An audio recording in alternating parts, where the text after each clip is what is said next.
It's cozy. It is cozy. Yeah. It's like a nice little, like, how often do you get to, like, snuggle during a rock and roll show? It doesn't that often. More often than you'd think. Really? Yeah. Okay. Yeah. Especially in our old age. Oh, yeah. All right. Well, fine. A large portion of our show is dedicated to snuggle time. That's good.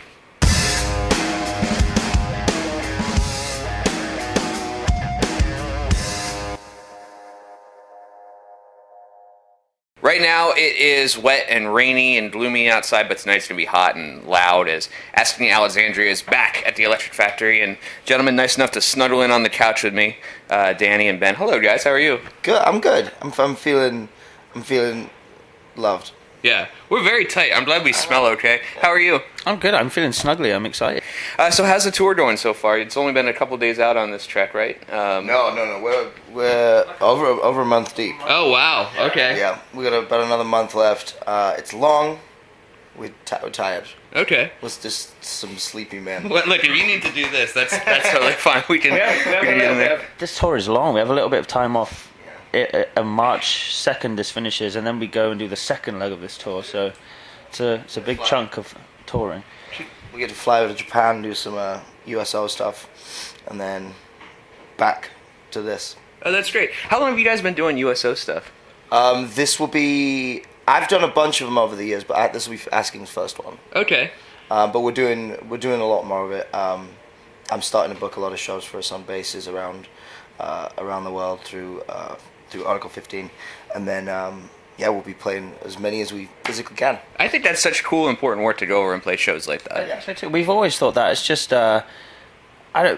it's taken us a long time to dig our way out of the scene we started in, and we've been doing this about 10 years now, and I think we've always been big supporters of the troops, and they've always come out to our shows in hordes, and they've been just as thankful for what we do for them, and I think it's taken this long for us to sort of collaborate almost, and people to see this is a nice match. So it's nice. It's good for us. I think we're enjoying it. This latest record, the self-titled, it feels like a turning of a corner. It feels like more of a straight ahead rock record, but still has that same aggression and everything that you guys have always had. Is that very much? It feels like the beginning of a new era for Asking Alexandria. Does it feel that way for you? Yeah, that was the idea. We wanted this to be our first album. We made a conscious decision going in when Ben and I were writing it to kind of throw out the rule book of what it was to be Asking Alexandria and just be creative and be songwriters again and just get to do something from scratch.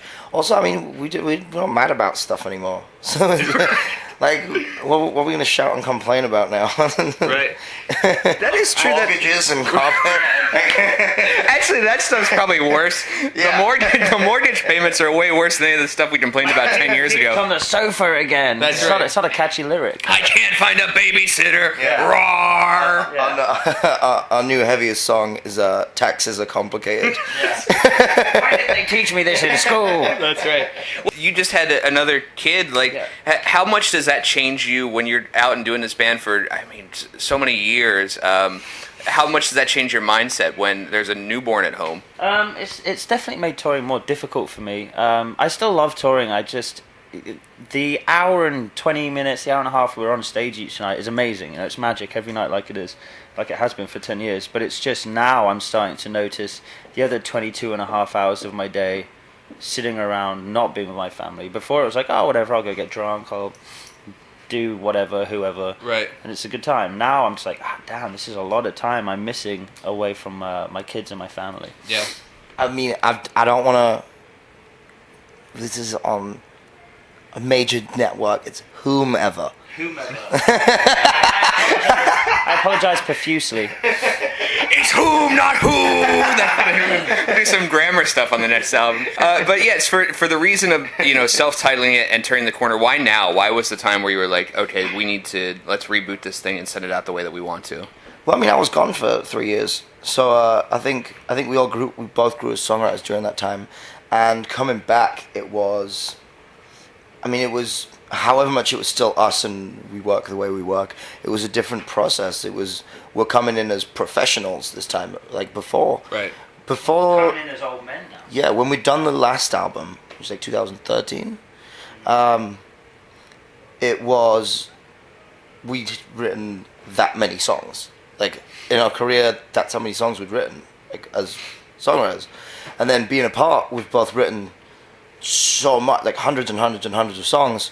So we've come in so much more advanced than we left it off, that we just wanted to use that momentum and the knowledge that we had in creating something fresh and different and letting ourselves explore and have fun with it. That is something a lot of people don't get to do, is go and work on your craft kind of in a different arena and then come back and make the whole stronger. And I think you can feel that and see that and hear that just by putting the new album in. It's like, oh, whoa, something's different. It's familiar. It still sounds like Asking, but it's so much, I don't know, bigger, better, Totally. more cohesive. No, it's got this like big arena-sized rock to it, but it's still, like I said, it still has that aggression of Asking has always had, and I think that's a tough feat to pull off, and it feels like you guys are doing it, and it feels like, beyond the scene, people are sitting up and taking notice all around, and there's a lot of new people that are going, oh, what, these guys have been around for 10 years? Yeah. It's like people are discovering us now, like, oh, this new band's awesome. Now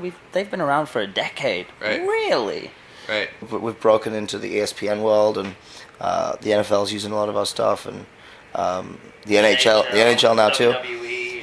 So it's breaking us into this entire group of people who've never heard the band's name before, and I think this album is that for us, where it's our kind of commercial break. That's true. Yeah, that 10-year overnight success that you guys are right now. Exactly. Yeah. That's a cool thing. People are just finding us now when we're tired and boring. That's right. When we're young and full of energy and putting our all into this thing, and nowhere to be seen. But now we're sleepy. Well, look, it breaks. Check this out. It breaks for everyone in a different way at a different time, and there's different levels of success. I mean, that's not to say you guys haven't had a decade of packed houses of fans that have been screaming every word, but it is true that it feels like it's a different level just over the past couple of months. Yeah, I mean, I think for 10 years we were building towards arenas and amphitheaters and ESPN and all the stuff we're doing now, but now it feels like, oh, we're not just building anymore, we're really truly are on our way there. It's like right around the corner for us, and it's exciting. I had read the other week that he was talking about how important the Black Album was to him, and that was an album that kind of broke through and was the first thing to go like, wow, I want to do this. Is there one for you that you remember going, okay, I want to be a musician because I love this album? It was Michael Jackson, Bad. Okay. His first record I ever bought, and I forget which video it was. There was a live video of him, and you just saw like there were people crying and fainting. Yes. Just from seeing the show, and I was like, I'd like to make people do that. Right. I'd like that kind of power. That is amazing. Those old Michael Jackson concert footage videos where people are like being stretchered out just because he's so good at dancing that it makes them pass out. Dancing, people faint. Yeah. Right. So does that mean any moonwalks tonight, or how does that translate? No, I am painfully white when it comes to dancing. All right. Well, These boots weren't made for dancing. No. All right. Well, we will work on your dance moves and get everything else situated here tonight. It's Asking Alexandria at Electric Factory. Thanks so much, guys. Thanks for squeezing on the couch. I appreciate it. All right. We'll see you soon. Cheers.